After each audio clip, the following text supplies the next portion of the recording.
Please listen carefully.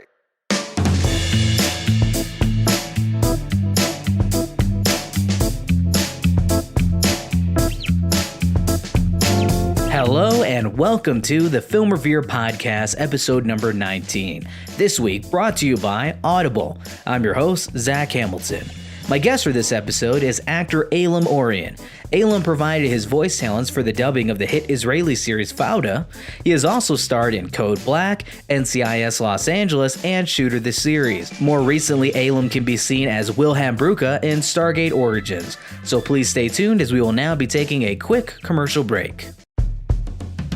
Alright guys and gals, are you like me and want something more than music to listen to during your morning commute? Maybe you want to start reading more, but don't have the time to sit down and open a book. Well, for people on the go, there's Audible.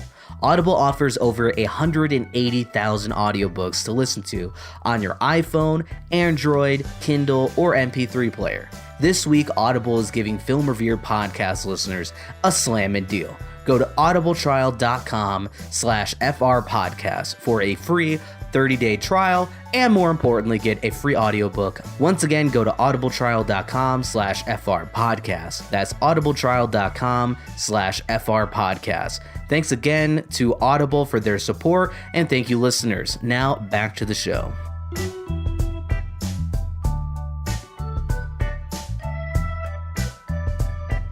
Welcome to the Film Revered Podcast, Aylam. Thank you for having me.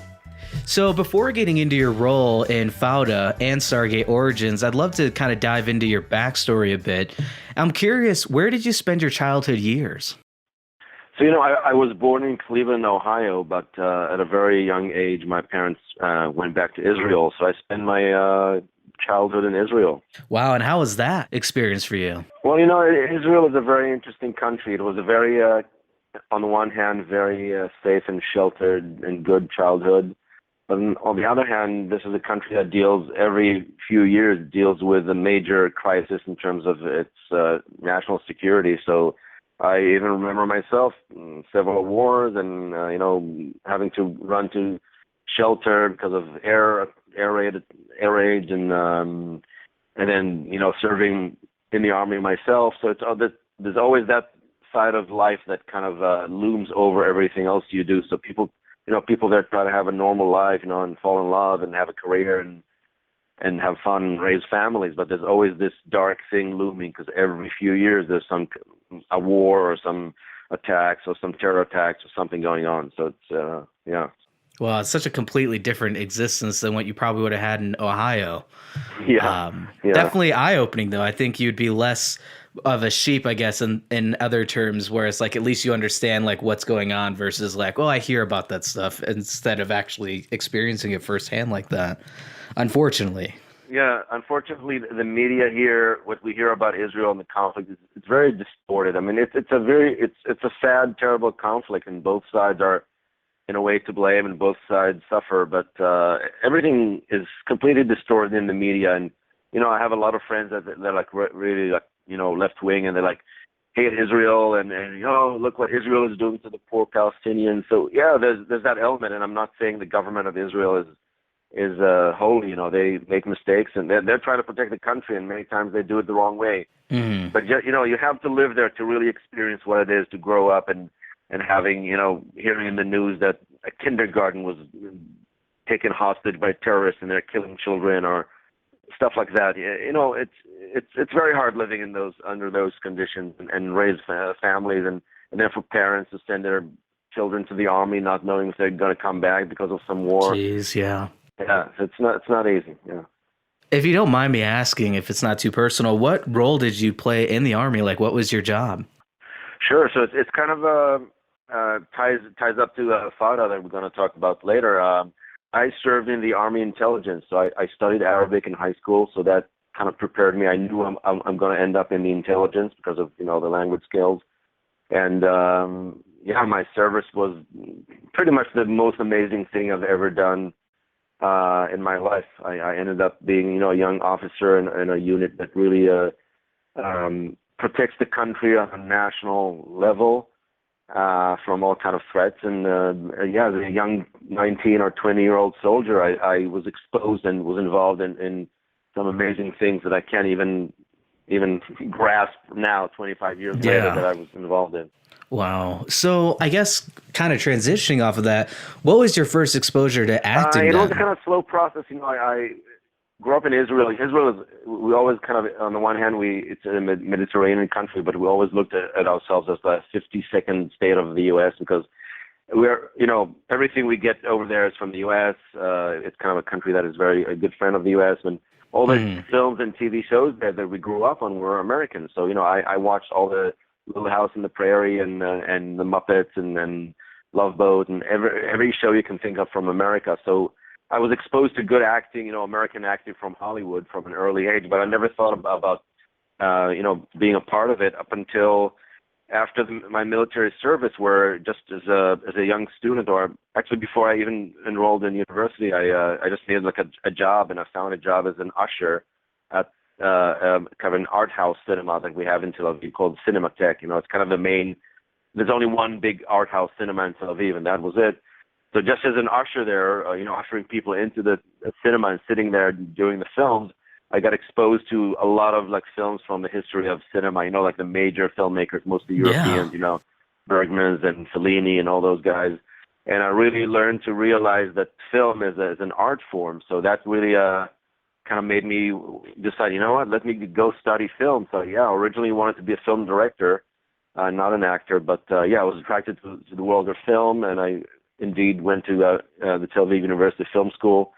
And that was, again, a process. During the process of doing my own short films, I always found myself showing my actors how I want them to do the scenes and how I want them to act. I realized after a while, wow, I actually like being in front of the cameras maybe more than being behind them. Oh. So, eventually that clicked, and I decided, let me be an actor. I did some commercials there. In Israel at the time, there were only 5 agents. So you could just, go up to one of them and say, hey, I studied film. Can I be an actor now? And can you represent me? And I said, sure. So they sent me to a bunch of auditions, and I nailed some of them and did some commercials. And then I decided, wow, let's take it a step further and really study acting seriously. And that's when I decided to come back to New York in 2000 and study acting at the Lee Strasberg Institute. Wow. What a journey. Seriously. Yeah. Thank you. So at what point, through your acting gigs, where you're like, wow, this could actually be a viable career where I can actually make enough income to support myself annually as an actor? What would you say was the role that really kind of made you feel that way? Well, it was, I have to say it was only after moving to LA, because, I spent 13 years in New York studying at the school, and then, doing theater in New York and some indie films and this and that, some commercials. Mm-hmm. But it was very tough in New York to, like you say, make a living out of it. I always had like a day job on the side, and at the Strasberg School where I studied, so I was always close to the business. But it was still a day job. But only after moving to LA and really the amount of roles that I'm good for, I could go for, really opened up for me, and also the world of voiceovers, like Fauda, like ADR, using all my languages for voiceovers for films and TV shows. So that really opened up for me when I moved to LA, and that I kind of went up a notch, my quality of life and also my career. So eventually I finally reached a place where I can actually live off of it. Wow. So, before we get to Fauda, you'd mentioned all of your language. How many languages do you know? So I speak Hebrew and Arabic, and then I'm pretty good in German, French, and Russian. Wow. That is quite the catalog of languages. So, Fauda presents a two-sided story, including the story of a commander of an undercover Israeli unit, the Israeli Special Forces, operating inside Palestinian territories, and his team, who are hunting down Hamas terrorist Abu Ahmed. On the other side of the fence, the life of Abu Ahmed and his family, who has thus murdered 143 Israelis, will never accept the state of Israel and will continue jihad for as long as it takes. Now, the show was recently brought over to Netflix and had the addition of voiceover work in different languages. First off, how did you hear about the show, and what was the audition process like? So, I heard about the show, being Israeli and, having Israeli friends and some actors that are on the show. I heard about it and I kind of, shit, I wish I could audition for it. Mm-hmm. But even though I'm Israeli, if you know how I look completely European. I have blonde hair, eyes. So I don't get cast often as Israeli, especially not in those roles, because these guys, need to look like Arab people, so they're usually all dark. But yeah, I heard about it, and then I started watching it on Netflix, and it blew me away because it was so authentic. It really resonated with what I know from my military service in the intelligence. I didn't serve in a unit exactly like that, but we all worked together. So I know how real it is. I know everything is there is really authentic. Also, the Arabic they all speak is superb.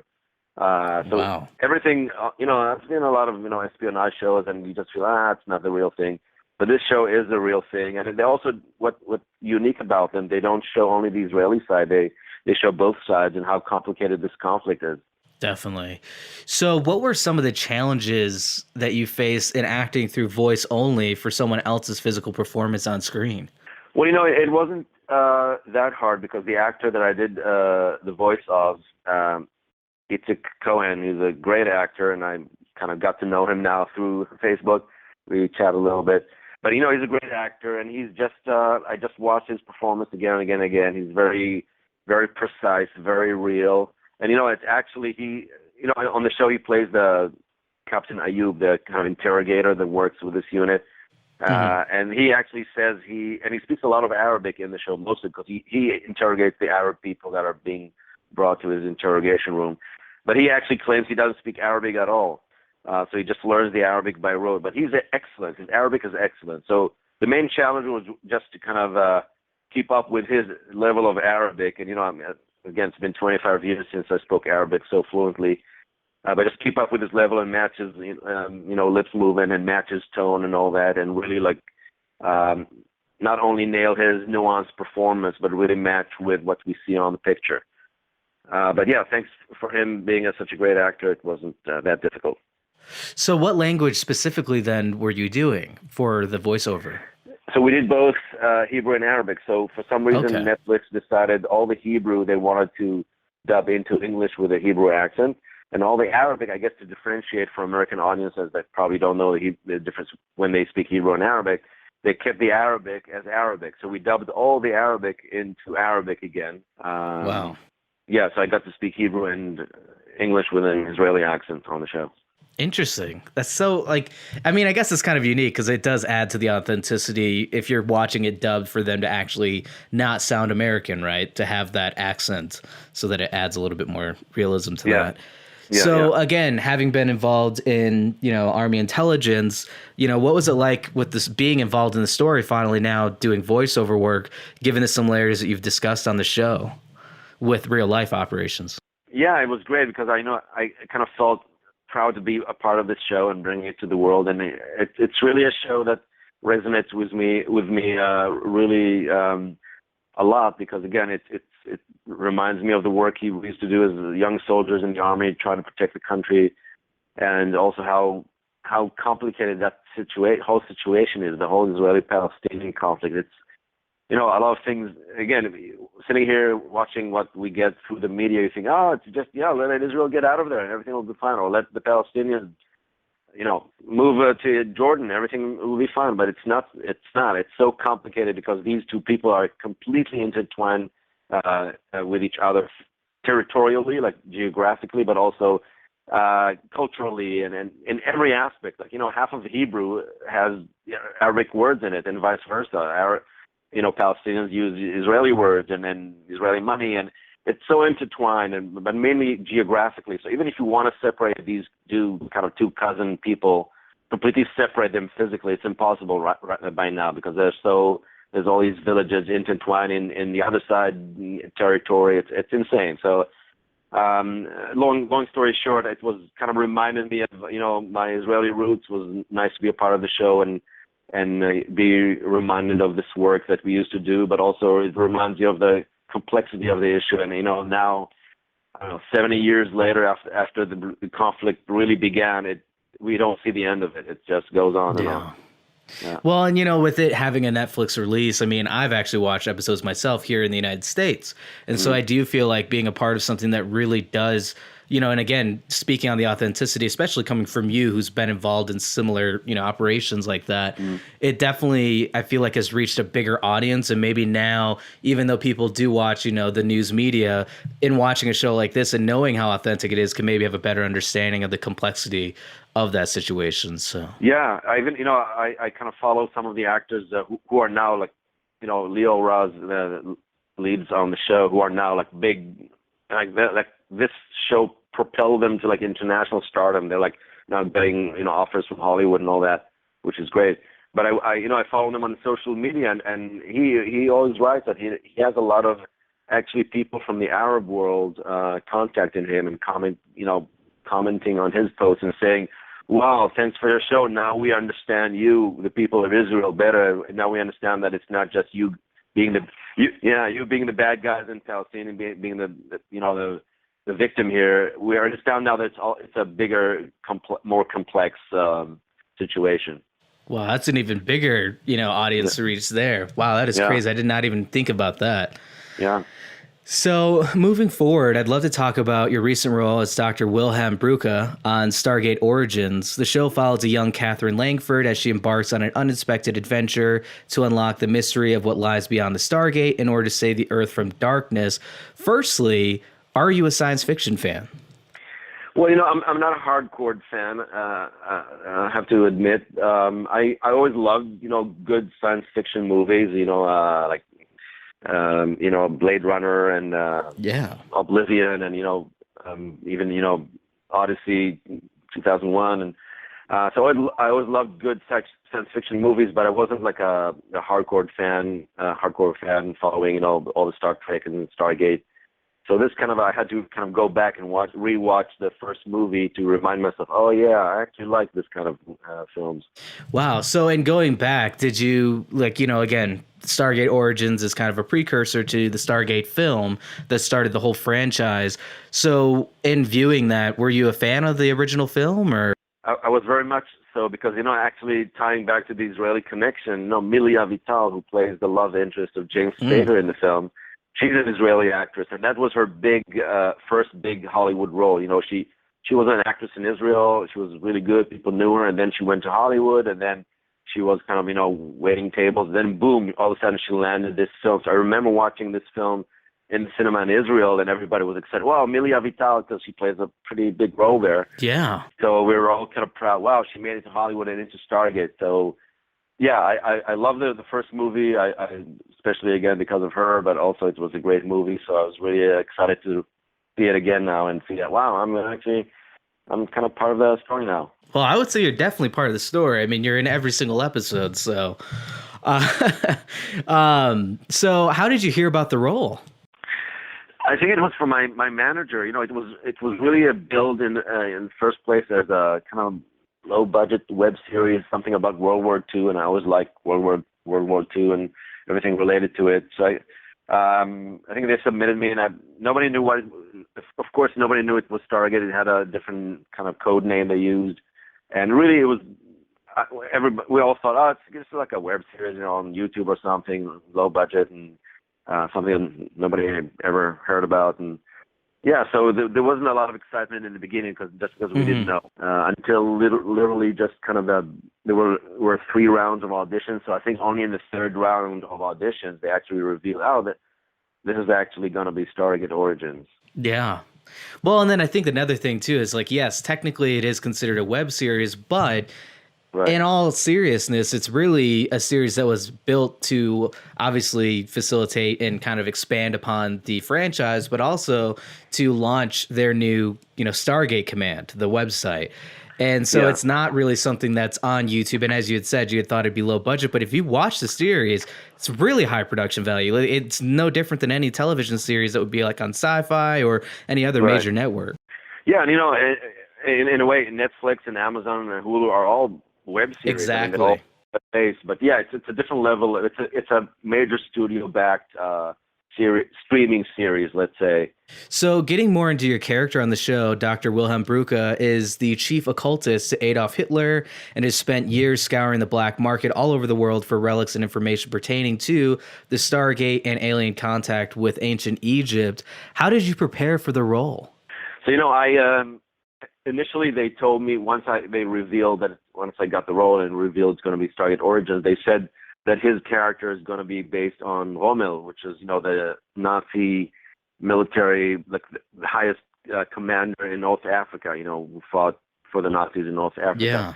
So I did a ton of research about him and, kind of learned his story and, how he looked like and how he dressed and all that. And then when I came pretty late in the game, we had 2 days of rehearsals and like a costume outfitting. And then they told me, we decided to change it completely. He's not going to be based on Rommel. And then they gave me this kind of white evening dress, kind of a jacket that the Nazis had for like galas and special events, which is completely, it looks like a tuxedo or something. Yeah. Completely doesn't feel like a badass Nazi, fighting trenches. So that kind of completely threw me off, and I said, "Guys, are you sure? Like, really? I feel like a bar mitzvah kid. Especially when I fight and it's kind of nice, preppy jacket. I felt like I'm some kid going to bar mitzvah." And then eventually, I kind of gave him the idea, guys, he's not going to be a scary Nazi wearing this. And so we went back to actually the black SS uniform that eventually Brooke is wearing. So it was a process, kind of everything kind of shifted. Once we settled on he's an SS guy, an occultist, I did research on that because, the Nazis actually had a unit called the Untitled, which was a special department under Himmler, that was in charge of researching the occult and, supernatural phenomena. So they were really interested in all that. So they had a special department of the Nazi party, the Nazi operations, in charge of that. So they had real people doing this kind of work, researching all kind of Egyptian artifacts and all kind of clues in the past, for extraterrestrials coming to Earth, aliens and all that stuff. So I dug into, and there's so much on the web about it, the Untitled and the work of the Nazi occultists. So I started researching that and really get to dig deep into all this world of kind of matching Stargate, all the Egyptian artifacts, and even before Egypt, other culture that had all kind of depiction of what could look like aliens landing and flying saucers and all that stuff.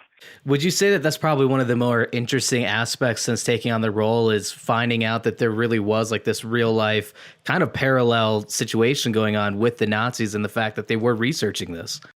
Yeah, I almost literally made me want to go back to, can I work for these guys for a little bit? Because, they weren't like, massacring, killing people. And there was a different division. Yeah, they were like scientists and like archaeologists. So it was really fascinating. I'm still fascinated by it now. I really wanted, if I could just, work for these guys for a week or two, just see what they're working on. Yeah. Well, and so I guess the question would be, prior to working on Stargate and going down this massive rabbit hole into extraterrestrial research, were you a believer of UFOs? And if not, are you now a believer in UFOs, having done all this research? It's interesting. I don't know if I'm a real believer in UFOs, but I do think that almost every culture has like an esoteric part to it, and almost every culture or every people on Earth depict in some way or another, meetings with other creatures, other beings that seem to be not from Earth.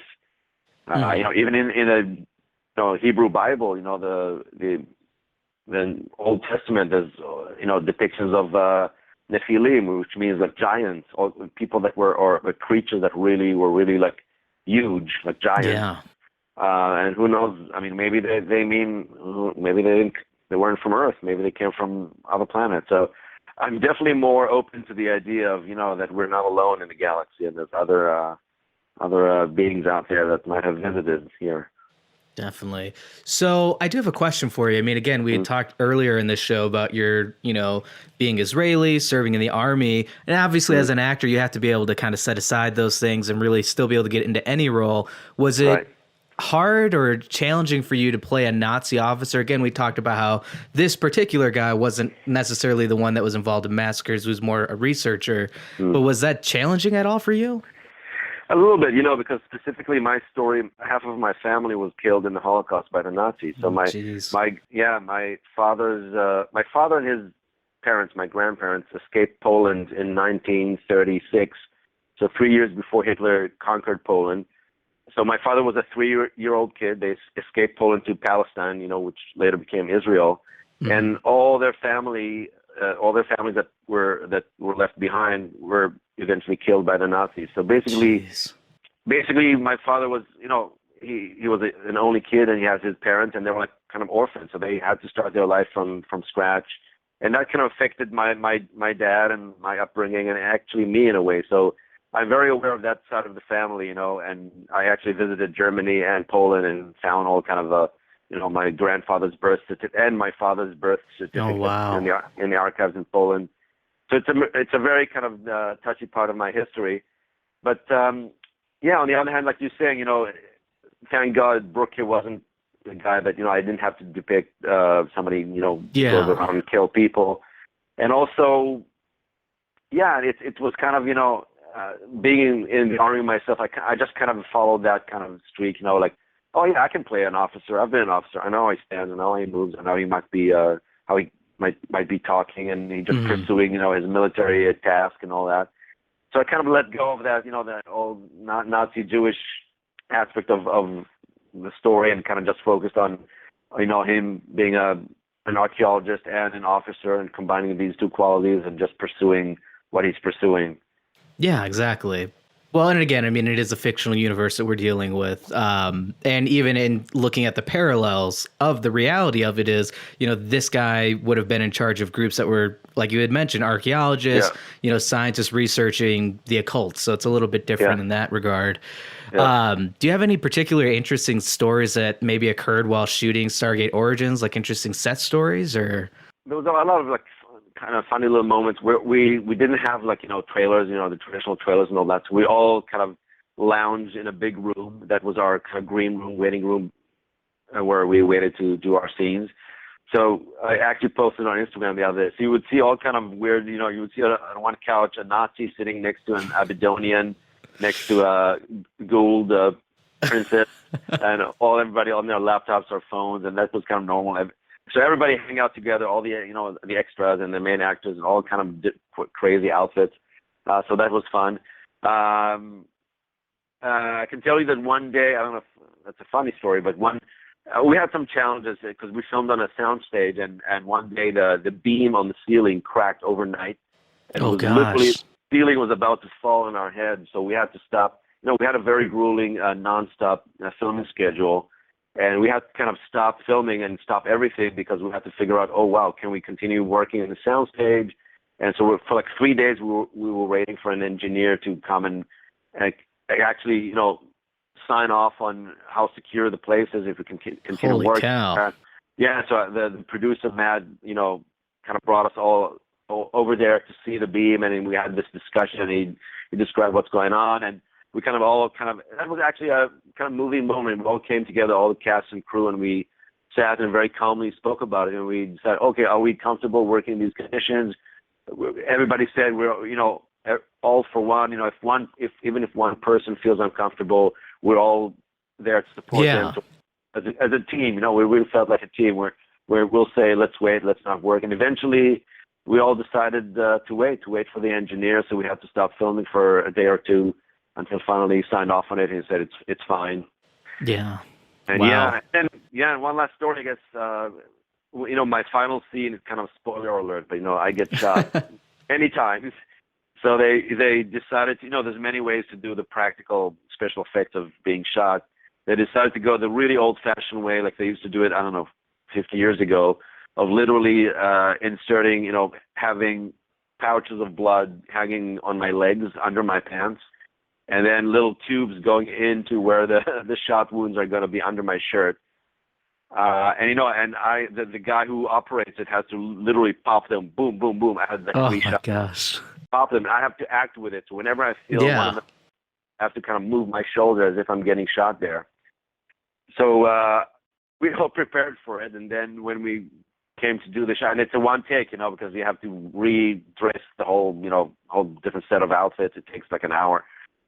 So we knew we would have one shot, and then we go to do the scene. He pops the things, and two of them didn't pop. They had no malfunction, so only one of them popped. I, luckily, in the moment, pretended still with my body as if they did pop, and then they added the splurge of blood in post production. So now Stargate Universe got its start back in October 28th, 1994 with the release of the film Stargate. Since the film's release, its fan base has grown immensely over the years, spawning 2 additional films, 3 television series, a web series, and an animated series. What has been the response from the Stargate community since you took on the role of Dr. Wilhelm Brücke in Stargate Origins? So, I think the response to the whole Stargate Origins idea has been kind of mixed. Some of the diehard fans, they were like, we don't want to, we want to go back to canon, back to the, linear story. We don't want to go back in time. We don't like the streaming idea. But, I think fans everywhere, especially sci-fi, Star Trek is going streaming. Everybody's going streaming, and that's going to be the future. So I have to accept it at some point. But I have to say, at least with me, I'm really honored and lucky that the fans kind of like me and my character, and I really have some good fans and almost friends now, especially on Twitter and Instagram, following me and kind of supporting me with whatever I do. So yeah, it's kind of heartwarming. Their reaction is really kind of really welcoming. I'm almost like one of the new kids on the block, and they're really welcoming me with open arms. So that's been really really moving. So with any big franchise, especially one as large as the Stargate universe, conventions definitely come with the territory. Have you gone to any conventions since being cast in Stargate Origins, or are going to any? Yeah, I'm going to one in the UK in November, which is called Kalma. I hope I'm pronouncing it right. But it's going to have kind of representatives from all the Stargate, incarnations. So I'm really glad to represent Origins there. Oh, wow. Really excited for it. And then we're in talks with GateCon in Vancouver, and hopefully we'll be able to go there, and hopefully MGM will give us some BTS footage that hasn't been seen before that we could show over there. So yeah, we're definitely pursuing these options. It's a whole new world for me, world of conventions. So I'm kind of really excited, to try to go to my first one. Definitely, yeah. And I mean, we've had people on the show, especially from The Walking Dead, and they talk about their first experiences at conventions. And it is kind of an interesting experience because you yourself, have seen, I'm sure, the episodes you've been involved in, obviously, every episode of Stargate Origins first season. So it's kind of interesting when you actually have a fan come up to you and they're like, oh my gosh, like you're my favorite character, and it's just like a totally different meaning in your mind. It's like, oh man, this actually really validates that a lot of people watch this and that people are fans. So I'm excited for you to experience that for the first time. Oh yeah, thank you. I'm really excited myself because wherever I go, the grocery store, the gym, nobody knows who I am. So it's kind of a weird shift when you go to a place where everybody knows who you are, right. And all of a sudden you're like a big deal there. Where in normal life you're like nobody, So yeah. I'm sure it's going to be interesting. Yeah, you won't be able to walk around probably as freely as you normally do, that's for sure. So lastly, I would love to know, are there any upcoming projects of yours that you'd like to tell the listeners about? Yeah, actually in August I have a film coming up. I actually went to London last year to film it. So it's a thriller called 3 Seconds, and it's all, funnily enough, British actors playing American roles. So the story is about a guy who's an undercover FBI agent, kind of that infiltrated into the Polish mafia in New York City. Oh, and wow. in order to catch the bad guy, he has to go back to jail undercover. And then at some point his cover is being exposed. So now he's under danger of getting, of the Polish mafia being after him in jail, and he has to escape the jail. So I got lucky enough to play the role of the kind of American Polish lawyer to the head of the Polish mafia. So yeah, I flew to London. We filmed it all there. So I had a nice little. I have a small role, but I have a nice scene with Rosamund Pike, if you know who she is. Oh yeah. Yeah, she was the lead in Gone Girl, and this year she has a bunch of films coming out. So yeah, and she's an A-list. I think she was nominated for an Oscar for Gone Girl. Yeah. So Yeah, I was lucky enough to work with her and have a scene with her and see how she works. So I'm really excited. Hopefully, my role won't be cut out of the movie, like it sometimes happens, but hopefully I'll be in there, and so I'm excited to see it coming out in Definitely. August. Well, when we get nearer to August, we'll definitely have to share that out on our social media feeds, just so people who have listened to this episode and want to see it, they can figure out where to buy tickets and stuff like that to see the film. Yeah, that would be great. So, thank you. Well, thanks so much to Aylam Orian for joining me on the show today. Again, you can catch him in the recently aired first season of Stargate Origins at stargatecommand.co or in the upcoming thriller in August, 3 Seconds. Thanks again, Aylam. Hey, thank you. It's been a pleasure. Thanks so much for having me and talking about all these, my history and interesting stuff. And yeah, hopefully the listeners will get a kick out of it. Well, that's the end of episode 19 of the Film Revere podcast. Be sure to show your support for the FR podcast by leaving a review on iTunes, Google Play Music, or wherever you happen to listen to the show. Another great way to show your support is by getting a free audiobook and 30-day free trial from Audible by going to audibletrial.com/FR podcast. Lastly, my guest for next week will be Michael A. McRae, who recently directed the comedy film Fishbowl, California. Thanks again for tuning in to another episode of the Film Revere podcast. Have a great week.